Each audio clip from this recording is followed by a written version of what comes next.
Contract marriage வந்து ராகினி வந்து அவங்க அப்பா கிட்ட சொன்னதால வந்து என்ன பண்ணுறாரு, அன்பரசை கூட்டிகிட்டு வந்து பசுபதி வந்து வராரு. இங்கே வீட்டுக்கு வந்தோடனே வந்து நம்ம காவேரி கிட்ட வந்து வம்பிழுக்கிறாரு. இந்த மாதிரி காவேரி வந்து பணத்துக்காக தான் வந்து விஜயை கல்யாணம் பண்ணா அப்படின்னு சொல்லிட்டு எல்லாரும் முன்னாடியும் சொல்கிறாரு. அதை கேட்டு எல்லாருமே அதிர்ச்சி அடைகிறாங்க. அவங்க அம்மாவும் அழறாங்க. எல்லாருமே பதறி போகிறாங்க. இந்த டைமில் கரெக்டாக விஜய் வந்து எல்லா உண்மையும் சொல்கிறாரு. இங்கே பாருங்கள், அவள் பணத்துக்காக மட்டும் கல்யாணம் பண்ணல, வந்து எப்படியாவது அவங்க தங்கச்சியை காப்பாற்றணும், நர்மதாவை காப்பாற்றணும்னு சொல்லிட்டு தான் இவ்வளவும் அவள் ரிஸ்க் எடுத்தா. அவள் ரொம்ப பதட்டமாக இருந்தா. அவள் நிலைமையை நான் தான் யூஸ் பண்ணிக்கிட்டேன். இதில் நான் தான் குற்றவாளி, நான் தான் இவ்வளோ தப்பும் பண்ணியிருக்கேன் அப்படின்னு சொல்லிட்டு சொல்கிறாங்க. அதை கேட்டு எல்லாம் அதிர்ச்சி அடைகிறாங்க.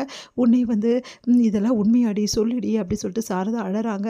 உடனே அழறாங்க. நம்ம வந்து காவேரி உண்மைதான் அப்படின்னு சொல்லிட்டு தலையாட்டுறாங்க. ஏன்டி இப்படி பண்ண, எதுக்காக இப்படி பண்ண அப்படின்னு சொல்லிட்டு பயங்கரமாக அழறாங்க. அவங்களால தாங்கிக்கவே முடியல. எல்லாருமே வந்து என்ன பண்ணுறது தெரியாமல் தவிச்சிருக்காங்க. அப்போ வந்து இதில் என்ன சாரதா, உன் புருஷன் போயிட்டான், வேறு என்ன பண்ணுறது, பணத்துக்காக உன் பொண்ணும் இந்த மாதிரி கல்யாணம் பண்ணிட்டா, அவ்வளோதான், இதுக்கப்புறம் கல்யாண வாழ்க்கை அவளுக்கு இல்லை போட்டிருக்கே, அவளை தான் போட்டிருக்குது அவள் வாழ்க்கை அப்படின்னா அதை தீர்மானிக்க நீங்கள் யார் அப்படின்னு சொல்லிட்டு கங்கா கேட்குறாங்க.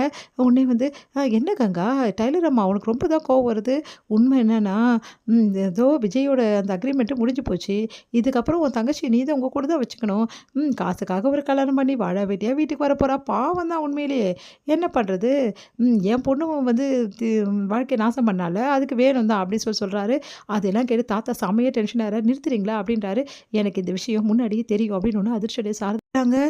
ஏய்யா நீங்கள் முன்னாடியே சொல்லலை எங்ககிட்ட, நான் எப்படிங்க சொல்ல முடியும் இந்த விஷயத்த, எனக்கும் லேட்டாக தான் தெரியும், அதுக்கப்புறம் நான் விஜய் கிட்டே இப்போ தான் ரீசெண்டாக தான் இந்த விஷயத்த நான் சொன்னேன், எனக்கும் அதிர்ச்சியாக தான் இருந்தது, இவங்க ரொம்ப பிரிஞ்சிடுவாங்கன்னு கூட நான் நினச்சேன், பார்த்தா இவங்க ரெண்டு பேரும் நல்லபடி வாழ ஆரம்பிச்சிட்டாங்க, அந்த அக்ரிமெண்ட்லாம் வந்து என் பேரன் எப்போ மறந்துட்டான், அதெல்லாம் ஒன்றுமே கிடையாது, இவங்க தான் தேவையில்லாமல் அதை பற்றியெல்லாம் பேசிகிட்டு இருக்காங்க, கான்ட்ராக்ட் மேரேஜ் பண்ணாங்க தான், ஆனால் இப்போ அதெல்லாம் தாண்டி அவங்க வாழ்க்கை வேறு மாதிரி வாழ்ந்துட்டுருக்காங்க, இவங்க தேவையில்லாமல் பிரச்சனை பண்ணுறதுக்குள்ளே இங்கே வந்திருக்காங்க, மரியாதை எல்லோரும் வீட்டை விட்டு வெளியே போங்க. மாமா என்னையுமா சொல்கிறீங்க அப்படின்னு சொல்லிட்டு கேட்குறாரு அன்பரசு.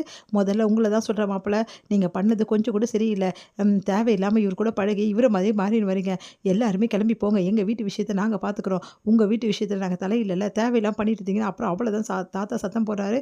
வேறு வழி இல்லாமல் பசுபதி அன்பரசு அங்கே வந்து கிளம்புறாங்க. இங்கே வந்து சாரதா அழுதுகிட்டே இருக்காங்க. எல்லாருமே சமாதானப்படுத்துகிறாங்க. அப்போ வந்து சாரதா வந்து நேராக வந்து காவேரி கிட்ட வராங்க. காவேரியை பார்க்குறாங்க, கையெடுத்து கும்பிட்றாங்க. அதை பார்த்த காவேரி அம்மா அப்படின்றாங்க. ஓடி வந்து அப்படியே கட்டிக்கிறாங்க. ஏமா இப்படிலாம் பண்ணுற அப்படின்னோடனே, உன் காலில் விழுந்தா கூட எனக்கு தப்பு இல்லடி வந்து அப்படின்றாங்க. அதை கேட்டுட்டு ஏமா இப்படிலாம் பேசுகிற அப்படின்னோடனே, நான் பெத்த பொண்ணுக்காக வந்து என் வயிற்றில் போனத பொண்ணுக்காக அவளை காப்பாற்றணும்னு சொல்லிட்டு நான் பண்ண வேண்டிய காரியத்தை நீ பண்ணிட்டியேடி, ஒரு அம்மாவாக அந்த பொண்ணுக்கு பண்ணியிருக்கேடி, இதோட என்னடி வேணும் அப்படின்னு சொல்லிட்டு அப்படியே கட்டி பிடிச்சிட்டு அழறாங்க, கதறி அழறாங்க. உடனே வந்து காவேரி வந்து அப்பெல்லாம் பேசாதம்மா, ஏமா இப்பெல்லாம் பேசுகிற அப்படின்றாங்க. இல்லடி, எந்த அக்காவும் இந்த விஷயத்த பண்ண மாட்டாடி, அம்மாவாக இருந்தால் மட்டும்தானே இந்த விஷயத்த பண்ண முடியும், நீ அவளுக்கு அம்மாடி, எனக்கு அப்போவே தெரியும்டி நீ ஏதோ ஒரு காரணத்துக்காக இந்த விஷயத்த பண்ணியிருக்கேன்னு சொல்லிட்டு, ஆனால் இப்படி உன் வாழ்க்கையை நாசம் பண்ணிக்கிற அளவுக்கு பண்ணியிருப்பேன் நான் நினச்சி கூட பார்க்கலடி அப்படின்னு சொல்லிட்டு பயங்கரமாக கதறி கதறி அழறாங்க. அம்மா அப்பெல்லாம் பேசாதம்மா அப்படின்னு காவேரி வந்து அழறாங்க. உடனே வந்து இல்லை இல்லை காவேரி, என்னால் தான் இப்படி ஆச்சு, என்னால் தான் இப்படி ஆச்சு காவேரி, நான் வந்து பணத்தை தொலைக்காமல் இருந்தால் உனக்கு இந்த நிலமை வந்திருக்குமா, இவ்வளோ பேர் காசுக்காக நீ கல்யாணம் பண்ண சொல்லியிருப்பாங்களா, எல்லாம் என்னால் தானே சொல்லிட்டு வந்து குமரன் வந்து அழறாரு. அழாதீங்க மாமா ப்ளீஸ் மாமா அப்படின்னோடனே, அவர் அழட்டும் விடுடி, அவரால் தான் இவ்வளோ பிரச்சனை, நீ பாரு இவ்வளோ கல்யாணம் பண்ணியது காரணம் இது தானே, அந்த டைமில் ஆப்ரேஷன் பண்ணி அவளை கூட்டிகிட்டு வந்திருந்தோம் நர்மதாவை, அந்த டைமில் வந்து நீ இப்படி பண்ணிக்கிறது எங்களுக்கு ஒன்றுமே புரியலடி, நானும் உன்னை தப்பாக நினச்சிட்டேன், சாரி காவேரி அப்படின்னு சொல்லிட்டு கங்கா காவேரி கிட்ட சாரி கேட்குறாங்க.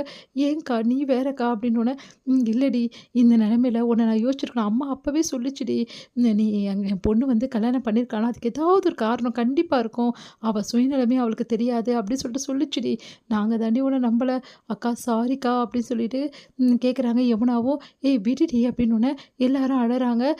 வந்து அவங்க அம்மா வந்து சாரதா வந்து சொல்கிறாங்க, உன்ன மாதிரி ஒரு பொண்ணு கிடைக்க நான் கொடுத்து வச்சிருக்கணும்டி, என் வயிற்றில் வந்து பிறந்த நீ கஷ்டப்படுறியடி, இப்படி எல்லாருக்கிட்டையும் வந்து பேச்சு வாங்குறியடி, பணத்துக்காக கல்யாணம் பண்ணிட்டு சொல்லிட்டாங்கடி, நீ என்கிட்ட சொல்லியிருக்க வேண்டியதாண்டி, வந்து நம்ம ஏதாவது ஏற்பாடு பண்ணியிருக்கலாம்ல, இல்லைம்மா அப்போ நான் சொல்லியிருக்க முடியாதுல்ல, ஏன்னா வந்து அக்கா வந்து மாமாவை தப்பாக புரிஞ்சுட்டு இருந்தா, அதனால தான், அதனால் அவள் வாழ்க்கைக்காக தான் இப்படி பண்ணலை நீ அப்படி சொல்கிறாங்க.